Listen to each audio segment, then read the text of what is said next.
Maria Therese. Chapter 8. And What Came of It.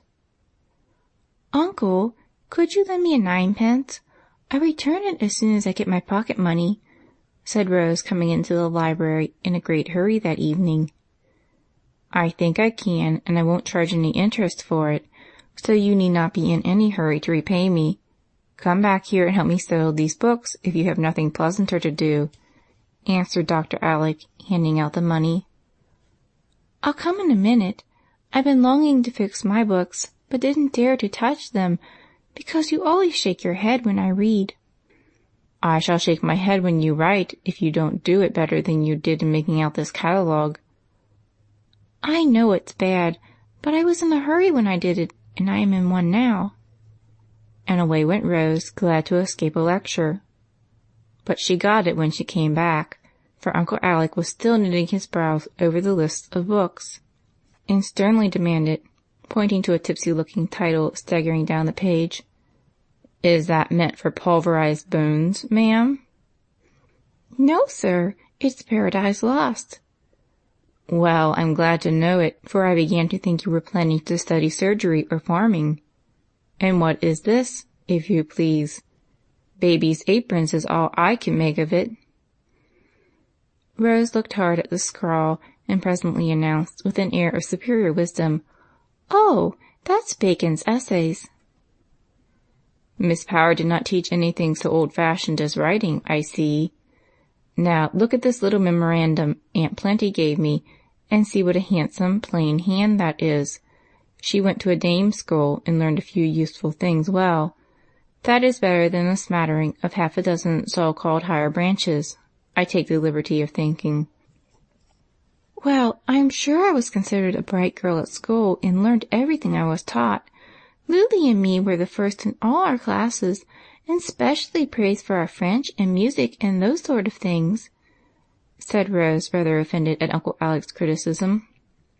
"I dare say, but if your French grammar was no better than your English, I think the praise was not deserved, my dear."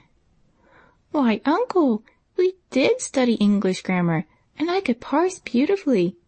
Miss Power used to have us up to show off when people came. I don't see but I talk as right as most girls." "I dare say you do, but we are all too careless about our English. Now think a minute, and tell me if these expressions are correct. Lily and me, those sort of things, and as right as most girls." Rose pulled her pet curl and put up her lip, but had to own that she was wrong, and said meekly, after a pause which threatened to be sulky, "I suppose I should have said Lily and I, in that case, and that sort of things, and rightly, though correctly would have been a better word, I guess." "Thank you, and if you will kindly drop 'I guess,' I shall like my little Yankee all the better.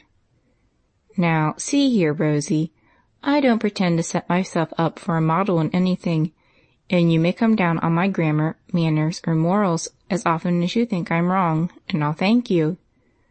I've been knocking about the world for years, and I've gotten careless, but I want my girl to be what I call well-educated, even if she studies nothing but the 3 R's for a year."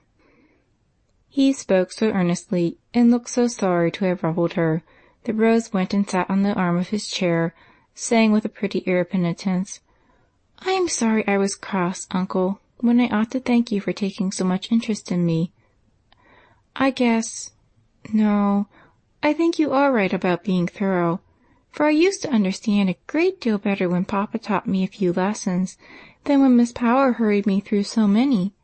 I declare my head used to be such a jumble of French and German, history and arithmetic, grammar and music, I used to feel sometimes as if it would split. I'm sure I don't wonder it ached."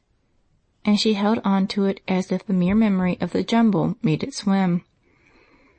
"Yet that is considered an excellent school, I find, and I dare say it would if the benighted lady did not think it necessary to cram her pupils like Thanksgiving turkeys, instead of feeding them in a natural and wholesome way. It is the fault with most American schools, and the poor little heads will go on aching till we learn better."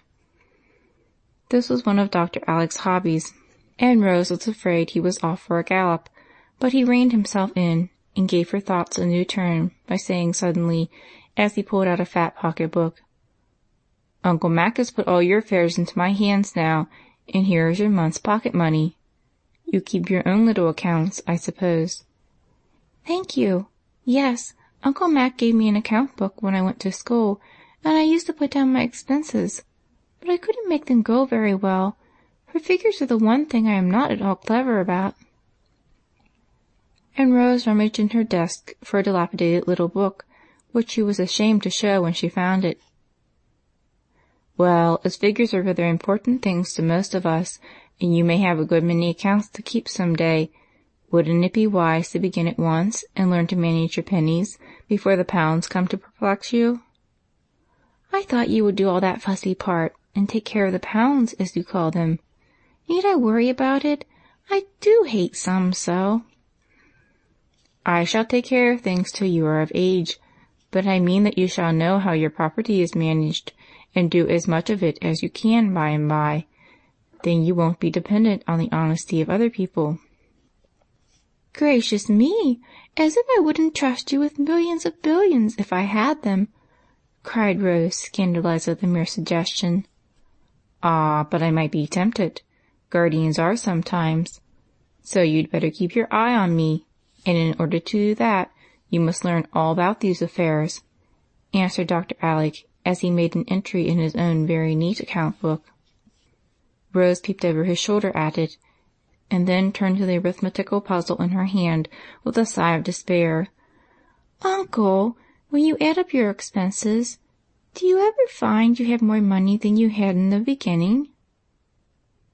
"No, I usually find that I have a great deal less than I had in the beginning. Are you troubled in the peculiar way you mention?" "Yes, it is very curious, but I never can make things come out square." "Perhaps I can help you," began Uncle Alec in the most respectful tone. "I think you had better, for if I have to keep accounts, I may as well begin in the right way. But please don't laugh. I know I'm very stupid, and my book is a disgrace, but I never could get it straight." And with great trepidation, Rose gave up her funny little accounts. It really was good in Dr. Alec not to laugh, and Rose felt deeply grateful when he said, in a mildly suggestive tone, "The dollars and cents seem to be rather mixed. Perhaps if I just straighten them out a bit, we should find things all right." "Please do, and then show me on a fresh leaf how to make mine look nice and shipshape as yours." As Rose stood by watching the ease with which he quickly brought order out of chaos, she privately resolved to hunt up her old arithmetic and perfect herself in the first 4 rules with a good tug at fractions. "Am I a rich girl, Uncle?" she asked suddenly as he was copying a column of figures. "Rather a poor one, I should say, since you had to borrow 9 pence. "That was your fault, because you forgot my pocket money. But, really, shall I be rich by and by?" "I am afraid you will." "Why afraid, Uncle?" "Too much money is a bad thing." "But I can give it away, you know. That is always the pleasantest part of having it, I think." "I am glad you feel so, for you can do much good with your fortune, if you know how to use it well." "You shall teach me, and when I am a woman we will set up a school where nothing but the 3 R's shall be taught, and all the children live on oatmeal, and the girls have waists a yard round," said Rose, with a sudden saucy smile dimpling her cheeks. "You are an impertinent little baggage, to turn on me in that way right in the midst of my first attempt at teaching. Never mind, I'll have an extra bitter dose for you next time." "I knew you wanted to laugh, so I gave you a chance. Now I will be good, master, and do my lesson nicely." So Dr. Alec had his laugh, and then Rose sat down and took a lesson in accounts which she never forgot. "Now come and read aloud to me.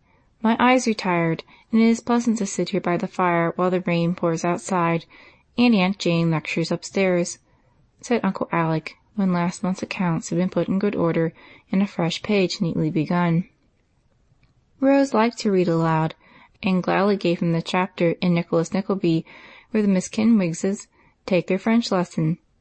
She did her very best, feeling that she was being criticized, and hoping that she might not be found wanting in this as in other things. "Shall I go on, sir?" she asked very meekly when the chapter ended. "If you are not tired, dear, it is a pleasure to hear you, for you read remarkably well," was the answer that filled her heart with pride and pleasure. "Do you really think so, uncle? I'm so glad. Papa taught me, and I read for hours to him, but I thought, perhaps, he liked it because he was fond of me." "So am I, but you really do read unusually well, and I'm very glad of it, for it is a rare accomplishment, and one I value highly. Come here in this cozy low chair. The light is better, and I can pull these curls if you go too fast. I see you are going to be a great comfort as well as a great credit to your old uncle, Rosie." And Dr. Alec drew her close with such a fatherly look and tone that she felt it would be very easy to love and obey him, since he knew how to mix praise and blame so pleasantly together. Another chapter was just finished when the sound of a carriage warned them that Aunt Jane was about to depart. Before they could go to meet her, however, she appeared in the doorway, looking like an unusually tall mummy in her waterproof, with her glasses shining like cat's eyes from the depths of the hood. "Just as I thought, petting that child to death and letting her sit up late reading trash. I do hope you feel the weight of the responsibility you have taken upon yourself, Alec," she said with a certain grim sort of satisfaction at seeing things go wrong.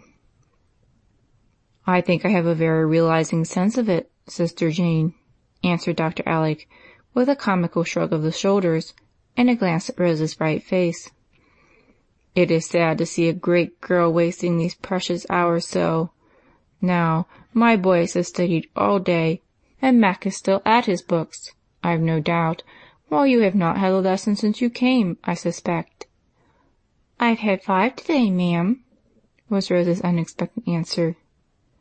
"I am glad to hear it. What were they, pray?" Rose looked very demure as she replied, "Navigation, geography, grammar, arithmetic, and keeping my temper." "Queer lessons, I fancy. And what have you learned from this remarkable mixture, I should like to know?" A naughty sparkle came into Rose's eyes as she answered with a droll look at her uncle. "I can't tell you all, ma'am, but I have collected some useful information about China, which you may like, especially the teas. The best are Lap Sing, Su Chong, Assam Pekoe, Rare Anko, Flowery Pekoe, Huquay's Mixture, Scented Caper, Padril Tea, Black Kongu, and Green Twankey. Shanghai is on the Wusong River. Hong Kong means Island of Sweet Waters. Singapore is Lion's Town. Chops are the boats they live in, and they drink tea out of little saucers. Principal productions are porcelain, tea, cinnamon, shawls, tin, tamarinds, and opium. They have beautiful temples and queer gods, and in Canton is the dwelling of the holy pigs, 14 of them, very big, and all blind." The effect of this remarkable burst was immense, especially the fact last mentioned. It entirely took the wind out of Aunt Jane's sails. It was so sudden, so varied, and unexpected that she had not a word to say. The glasses remained fixed full upon Rose for a moment, and then, with a hasty, "Oh, indeed," the excellent lady bundled into her carriage and drove away, somewhat bewildered and very much disturbed. She would have been more so if she had seen her reprehensible brother-in-law dancing a triumphal polka with Rose in honor of having silenced the enemy's battery for once. End of Chapter 8. Recording by Maria Therese.